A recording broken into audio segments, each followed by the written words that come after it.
మీలో చాలామందికి తెలీదు కుంభమేళ అంటే ఏంటో. నేను చెప్తాను కొద్ది జాగ్రత్తగా వినండి. కుంభమేళ్ అనేది ఏంటి అంటే దేవతలకి మరియు అసురులకి మధ్య సముద్ర మంథనం జరుగుతుంది. అప్పుడు కుంభం నుంచి అమృతం బయటకొస్తుంది. అమృతం నుంచి 4 చుక్కలు ఈ భూప్రదేశం మీద పడ్డాయి. ఒకటి ప్రయాగరాజ్, హిమద్వార్, నాసిక్ మరియు ఉజ్జాల్లో పడతాయి.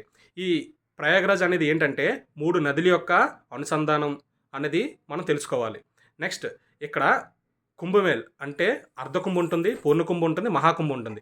అర్ధకుంభ అంటే ప్రతి 6 నెలలకి ఒకసారి జరిగేదాన్ని అర్ధకుంభ అంటారు. పూర్ణకుంభ అంటే ప్రతి 12 సంవత్సరాలకి జరిగేదాన్ని పూర్ణకుంభ అంటారు. అలాగే మహాకుంభ్ అంటే 144 ఏళ్ళకి జరిగేదాన్ని మహాకుంభ అంటారు. అయితే ఇది మన తండ్రులకు కానీ బ్రతికుంటే ఇప్పుడు కూడా అవకాశం వస్తుంది. అలాగే మన తాతలకి, మన కొడుకులకి లేదా మునుమనమలకి వీళ్ళెవ్వరికీ కూడా అవకాశం రాదు. ముఖ్యంగా మనకు మాత్రమే అంటే మన జనరేషన్‌లో ఉండే వాళ్ళకి మాత్రమే ఈ అవకాశం వస్తుంది. అలాగే ఈ కుంభకి విదేశీయులు ముఖ్యంగా రష్యా నుంచి, మెక్సికో నుంచి, అలాగే మన దేశంలో నుంచి ప్రాంతాల నుంచి కూడా ఇక్కడికి వస్తారు.